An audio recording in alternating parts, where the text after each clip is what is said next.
पुराण में आपका बहुत बहुत स्वागत है। आज हम लोग पढ़ने वाले हैं शिव पुराण की श्री रुद्र संहिता के तृतीय खंड के 18वें अध्याय को, कामदेव का भस्म होना। तो चलिए शुरू करते हैं। ब्रह्मा जी बोले, हे मुनि नारद, कामदेव अपनी पत्नी रति और वसंत ऋतु को अपने साथ लेकर हिमालय पर्वत पर पहुंचे, जहां त्रिलोकीनाथ भगवान शिव शंकर तपस्या में मग्न बैठे थे। कामदेव ने शिवजी पर अपने बाण चलाए। इन बाणों के प्रभाव से शिवजी के हृदय में देवी पार्वती के प्रति आकर्षण होने लगा तथा उनका ध्यान तपस्या से हटने लगा। ऐसी स्थिति देख महायोगी शिव अत्यंत आश्चर्यचकित हुए और मन में सोचने लगे कि मैं क्यों अपना ध्यान एकाग्रचित नहीं कर पा रहा हूँ। मेरी तपस्या में यह कैसा विघ्न आ रहा है। अपने मन में यह सोचकर भगवान शिव इधर उधर चारों ओर देखने लगे।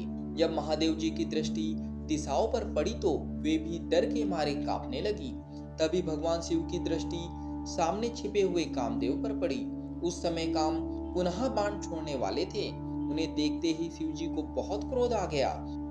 इतने में काम ने अपना बाण छोड़ दिया, परंतु क्रोधित हुए शिव जी पर उसका कोई प्रभाव नहीं हो सका।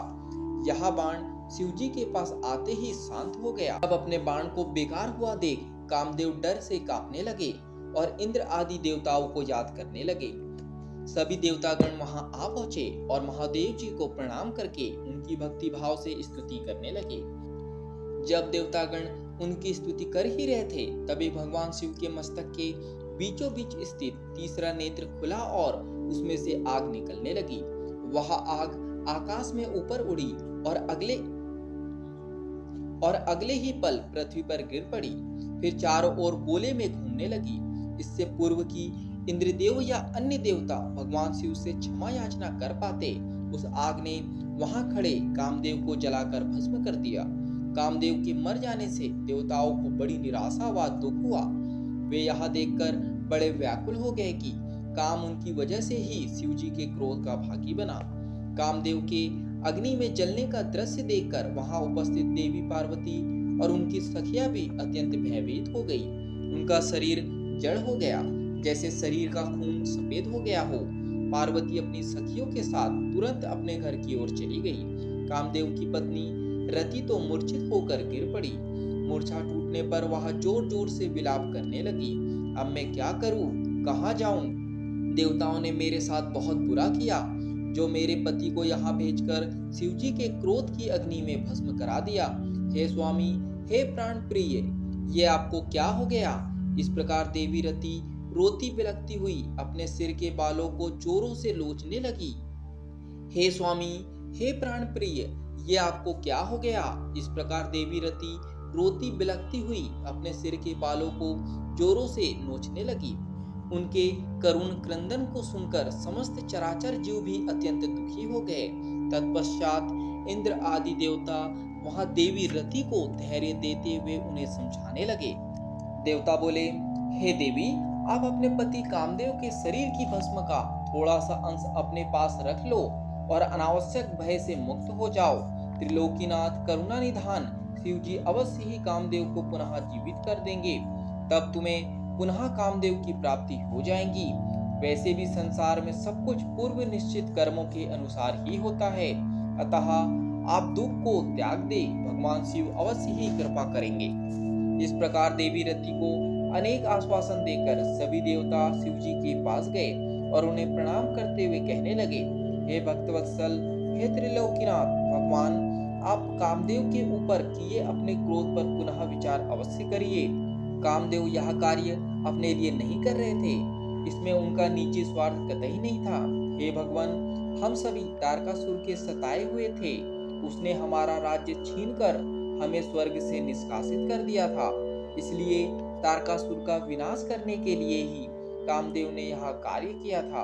आज कृपा करके अपने क्रोध को शांत करे और रोती बिलखती कामदेव की पत्नी रति को समझाने की कृपा करे, उसे सांत्वना दे, अन्यथा हम यही समझेंगे कि आप हम सभी देवताओं और मनुष्यों का संहार करना चाहते हैं। हे प्रभु, कृपा कर रति का शोक दूर करे। तब सदाशिव बोले, हे देवगणों, हे ऋषियों, मेरे क्रोध के कारण मैंने कामदेव को अपने तीसरे नेत्र से भस्म कर दिया है। जो कुछ हो गया है उसको अब बदला नहीं जा सकता, परंतु कामदेव का पुनर्जन्म अवश्य होगा। जब विष्णु भगवान श्री कृष्ण का अवतार लेंगे और रुक्मणी को अपनी पत्नी के रूप में स्वीकारेंगे, तब देवी रुक्मणी के गर्भ से श्री कृष्ण के पुत्र के रूप में कामदेव जन्म लेंगे। उस समय कामदेव प्रद्युम्न के नाम से जाने जाएंगे। प्रद्युम्न के जन्म के तुरंत बाद ही संबर नाम का असुर उसका अपहरण कर लेगा और उसे समुद्र में फेंक देगा। रति, तब तक तुम्हें संबर के नगर में ही निवास करना होगा। वहीं पर तुम्हें अपने पति कामदेव की प्रद्युम्न के रूप में प्राप्ति होगी। वहीं पर प्रद्युम्न के द्वारा संबरासुर का वध होगा। भगवान शिव की बात सुनकर देवताओं ने प्रसन्नता पूर्वक उन्हें प्रणाम किया और बोले, हे देवादिदेव महादेव, करुणा निधान, आप कामदेव को जीवन दान दे और कामदेव के पुनर्जन्म तक देवी रति के प्राणों की रक्षा करे। देवताओं की यह बात सुनकर करुणा निधान भगवान शिव ने कहा कि मैं कामदेव को अवश्य ही जीवित कर दूंगा, वहां मेरा गण होकर आनंद पूर्वक जीवन व्यतीत करेगा। अब तुम सब निश्चित होकर अपने अपने धाम को जाओ। ऐसा कहकर महादेव जी भी वहां से अंतर्ध्यान हो गए। उनके कहे वचनों से देवताओं की सभी शंकाएं दूर हो गई। तत्पश्चात देवताओं ने कामदेव की पत्नी रति को अनेकों आश्वासन दिए और फिर अपने धाम को चले गए। देवी रति भी शिव आज्ञा के अनुसार संबर नगर को चली गई और वहां पहुंचकर अपने प्रियतम के प्रकट होने की प्रतीक्षा करने लगी। यहाँ पर शिवपुराण की श्री रुद्र संहिता के तृतीय खंड के 18वें अध्याय का समापन होता है। आज के लिए इतना ही। धन्यवाद।